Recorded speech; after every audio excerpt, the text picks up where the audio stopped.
سویر سے لے کر شام تک بھوک اور پیاس کاٹنا آخر کیا مقصد رکھتا ہے جبکہ سب کچھ موجود ہے؟ یہ خوراک بچاؤ مہم تو ہے نہیں، بلکہ ان دنوں کے اندر مومن کا رزق بڑھ جاتا ہے، رزق میں اضافہ ہو جاتا ہے، اخراجات زیادہ ہوتے ہیں۔ تو پھر جب اخراجات بھی زیادہ ہوتے ہیں، خوراک بھی وافر ہوتی ہے، تو پھر سویر سے لے کر شام تک بھوک کاٹنے کا کیا مقصد ہے؟ اللہ تعالیٰ جل شانہ جو اتنا پیار بندے سے کرتا ہے، وہ کیوں گوارا کرتا ہے کہ میرا بندہ اتنی بھوک کاٹے، اتنی پیاس کاٹے؟ ایک ماں گوارا نہیں کرتی کہ میرا بچہ بھوکا رہے، پیاسا رہے۔ بچہ بھوکا ہو تو ماں تڑپنے لگ جاتی ہے، اور اس کی بھوک مٹانے کے لیے اسے کسی کے گھر میں جا کے مزدوری کرنی پڑے، کسی دہلیز سے جا کے مانگنا پڑے، وہ اس کا پیٹ بجھانے کے لیے سب کچھ کر گزرتی ہے، اور وہ ہر دکھ جھیل لیتی ہے کہ میرا بیٹا کوئی تکلیف نہ سہے، میری اولاد کوئی دکھ نہ سہے۔ تو اولاد کے لیے ماں کے جذبات ہم دیکھتے ہیں، اور ان مراحل سے ہم گزرتا ہوا زمانے کو دیکھتے ہیں۔ تو بیٹے کے لیے ماں بھوک اور پیاس گوارا نہیں کرتی، تو جو 70 ماؤں سے زیادہ پیار کرتا ہے، اس نے کیسے گوارا کر لیا کہ میرا بندہ سویر سے لے کر شام تک بھوکا رہے، پیاس کی شدت کاٹے، بھوک کی شدت کاٹے۔ آج کل 16 گھنٹے لمبا روزہ ہوتا ہے، اور اتنا طویل عرصہ سخت گرمی میں زبان کانٹا ہے، حلق خشک ہے، اور بندہ دریا کنارے ہے، لیکن ایک گھونٹ بھی اٹھا کے نہیں پی سکتا۔ تو یہ کیسے رب نے چاہا جو 70 ماؤں سے زیادہ پیار کرے؟ ماں تو اس لیے پیار کرتی ہے نا کہ اس نے بیٹے کو جنم دیا ہے، اور اتنا پیار کرتی ہے کہ دنیا کے کسی ترازو پہ ماں کے پیار کو تولا نہیں جا سکتا۔ یہ سڑکوں کے کنارے پہ بڑے بڑے ہیوی کنڈے نصب کر دیے گئے ہیں، جس پر پورے کنٹینر تول لیے جاتے ہیں۔ تو میں کہا کرتا ہوں، آج تک مجھے کوئی ایسا کنڈا نہیں ملا جس پر ماں کے پیار کو بھی تولا جا سکے۔ اللہ نے اس کے سینے میں پیار رکھا ہے، تڑپتی ممتا رکھی ہے، اولاد کے لیے وہ جذبات رکھے ہیں کہ دنیا کے کسی ترازو پہ اس کا وزن نہیں کیا جا سکتا۔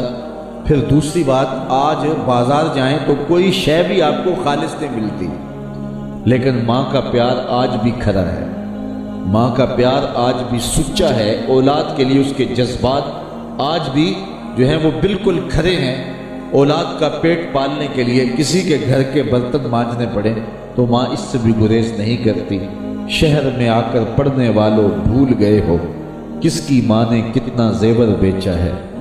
مائیں اولادوں کے لیے کیا کیا پاپڑ نہیں بیلتی، کیا کیا دکھ نہیں سہتی، خود گیلے بستر پہ لیٹ جاتی ہیں اور بیٹے کو خشک جگہ پہ لٹاتی ہیں، اور اذیت سہتی ہیں، دکھ سہتی ہیں، خود پیاس اور بھوک برداشت کر لیتی ہیں، لیکن اولاد کو جو ہے وہ بھوک اور پیاس ان کی برداشت نہیں کر پاتی ہیں۔ یہ ان کے سینے میں اولاد کا پیار ہے۔ تو اولاد کے ساتھ ماں باپ کو اتنا پیار کیوں ہے؟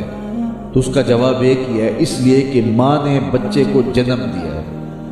تو اس جملے پہ آپ کی توجہ چاہوں گا، جس نے جنم دیا ہے وہ اتنا پیار کرتی ہے، تو جس نے خلق کیا ہے وہ کتنا پیار کرتا ہے؟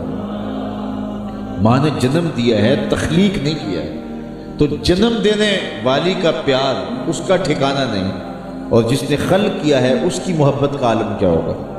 تو ماں گوارا نہیں کرتی تو رب نے کیسے گوارا کر لیا؟ اس مسئلے کو سمجھنے کے لیے پھر دوبارہ ماں کی گود میں آنا پڑے گا۔ بیٹا بیمار ہو گیا، ماں اٹھا کے اس کو ڈاکٹر کے پاس لے گئی۔ ڈاکٹر نے کہا کہ اسے یہ دوائی دو، یہ سیرپ پلاؤ، ٹھیک ہو جائے گا۔ اب سیرپ کڑوا تھا، بچہ پیتا نہیں۔ ماں نے اس کو زبردستی لٹایا، اس کا منہ کھولا، اور سختی سے اس کے منہ کے اندر کڑوے سیرپ کے چمچ انڈھیل رہی ہے۔ کیا ماں صفاق ہو گئی؟ ماں کا پیار چھن گیا؟ اس کی ممتا کہیں رخصت ہو گئی؟ وہ جو بیٹے کی آنکھ میں ایک آنسو بھی گوارا نہیں کرتی تھی، تڑپ جاتی تھی، بیٹا چیخ رہا ہے، رو رہا ہے، ماں زبردستی اس کا منہ پکڑ کے کڑوا سیرپ اس کے حلق میں ٹپکا رہی ہے، تو اس کا جواب یہ ہے کہ ماں سفاک نہیں ہوئی، ماں ظالم نہیں ہوئی، اس کے ممتا نہیں چھنی، بلکہ بیٹا نہیں جانتا، ماں جانتی ہے۔ یہ چند لمحوں کی کڑواہٹ ہے، چند گھڑیوں کی تکلیف ہے، اس کا نتیجہ شفا کی صورت میں برآمد ہوگا۔ ماں کی نظر اس تڑپنے پہ نہیں جو اس کا نتیجہ ہے، ماں کی نگاہیں اس پہ لگی ہوئی ہیں، اور بیٹے کے پیار کی وجہ سے وقتی طور پہ اس کا یہ تڑپنا وہ گوارا کر دیتی ہے۔